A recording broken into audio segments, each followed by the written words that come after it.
DK Shivakumar ರಾಜ್ಯದ ಮುಖ್ಯಮಂತ್ರಿ ಆಗಲೆಂದು ಹರಕೆಯನ್ನ ಹೊತ್ತಿದ್ದ ಅವರ ಕಟ್ಟ ಅಭಿಮಾನಿ ವಿಜಯ ರೆಡ್ಡಿ ಪಾಟೀಲ್ ಇವತ್ತು ಬೆಂಗಳೂರಿನಲ್ಲಿ ಅದ್ದೂರಿ ಉರುಳು ಸೇವೆಯನ್ನ ಸಲ್ಲಿಸಿದ್ದಾರೆ. 2023ರಲ್ಲೇ ಡಿಕೆ ಶಿವಕುಮಾರ್ ಸಿಎಂ ಆಗಬೇಕು ಅಂತ ಸಂಕಲ್ಪ ತೊಟ್ಟಿದ್ದ ವಿಜಯ ರೆಡ್ಡಿ ಇವತ್ತು ಬೆಂಗಳೂರಿನ ಆನಂದರಾವ್ ಸರ್ಕಲ್ನ ಗಣೇಶ ದೇವಸ್ಥಾನದಿಂದ ಇತಿಹಾಸ ಪ್ರಸಿದ್ಧ ಅಣ್ಣಮದೇವಿ ದೇವಸ್ಥಾನದವರೆಗೆ ಶ್ರದ್ಧಾಭಕ್ತಿಯಿಂದ ಉರುಳು ಸೇವೆ ನಡೆಸಿ ಹರಕೆಯನ್ನ ತೀರಿಸಿದ್ದಾರೆ. ಈ ವಿಶಿಷ್ಟ ಮತ್ತು ಧಾರ್ಮಿಕ ಕಾರ್ಯಕ್ರಮಕ್ಕೆ ಎಡವಾಣಿ ಶ್ರೀ ರಾಮಲಿಂಗೇಶ್ವರ ಮಠದ ಪರಮ ಪೂಜ್ಯ ಬಸವಾನಂದ ಸ್ವಾಮೀಜಿ ಸಾನ್ನಿಧ್ಯ ವಹಿಸಿ ಆಶೀರ್ವಾದವನ್ನು ಮಾಡಿದರು. ಇನ್ನು ಗಂಗಾಧರ ರೇಷ್ಮೆ ನಿಗಮದ ಅಧ್ಯಕ್ಷರು ಹಾಗೂ ರಾಮನಗರ ಜಿಲ್ಲಾ ಕಾಂಗ್ರೆಸ್ ಸಮಿತಿಯ ಅಧ್ಯಕ್ಷರು ಕಾರ್ಯಕ್ರಮದಲ್ಲಿ ಭಾಗವಹಿಸಿ ಅಭಿಮಾನಿಯ ಈ ದೃಢ ಸಂಕಲ್ಪಕ್ಕೆ ಸಾಥ್ ನೀಡಿದರು.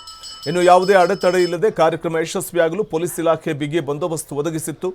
ದಾರಿಯುದ್ದಕ್ಕೂ ಡಿಕೆಶಿ ಪರವಾಗಿ ಜೈಕಾರವನ್ನು ಮೊಳಗಿಸಲಾಯಿತು.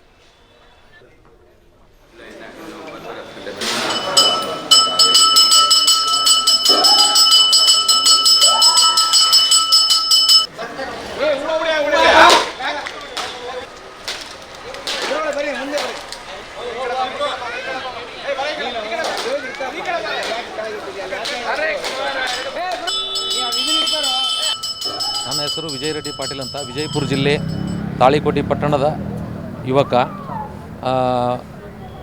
ನಾನು 2003ರಿಂದನೂ ಕೂಡ ಡಿ ಕೆ ಶಿವಕುಮಾರರ ಅಭಿಮಾನಿ. ನಾನು 2003ರಿಂದ ಡಿ ಕೆ ಶಿವಕುಮಾರ್ ಅಭಿಮಾನಿ ಮತ್ತು ಅಲ್ಲಿಂದ ಇಲ್ಲಿವರೆಗೂ ಕೂಡ ನಾನು ಅವರನ್ನು ಸದಾ ಫಾಲೋವಲ್ಲೇ ಇದ್ದೇನೆ. ಮತ್ತು 2023ರಲ್ಲಿ ಕೂಡ ನಾನು ಸಂಕಲ್ಪ ಮಾಡಿಕೊಂಡಿದ್ದೆ ಡಿ ಕೆ ಶಿವಕುಮಾರರು ಸಿ ಎಂ ಆಗಲಿ ಅಂತ. ಅಲ್ಲಿಂದ ಇಲ್ಲಿವರೆಗೂ ಕೂಡ ನನ್ನ ಆಸೆ ಈಡೇರಲಿಲ್ಲ. ಈ ವರ್ಷ ನನ್ನ ಆಸೆ ಈಡೇರಿದೆ. ಆ ಕಾರಣಕ್ಕೆ ನಾನು ಅಣ್ಣಮದೇವಿಗೆ ಸಂಕಲ್ಪವನ್ನು ಮಾಡಿಕೊಂಡಿದ್ದೆ. ಆ ಕಾರಣಕ್ಕಾಗಿ ನಾನು ಉರುಳು ಸೇವೆಯನ್ನು ಮಾಡಿದ್ದೇನೆ. ಪೂಜ್ಯ ಜಗದ್ಗುರು ಡಾಕ್ಟರ್ ಬಾಲಗಂಗಾಧರನಾಥ ಮಹಾಸ್ವಾಮೀಜಿಯವರ ಪಾದಗಳಿಗೆ ನಮಸ್ಕರಿಸುತ್ತಾ, ನಾಡಿನ ಹರಗುರ ಚರಮೂರ್ತಿಗಳ ಒಂದು ಆಶೀರ್ವಾದ ಮತ್ತು ಅವರ ಒಂದು ಸಂಕಲ್ಪ ಇವತ್ತಿನ ದಿನ ನೆರವೇರಿದೆ.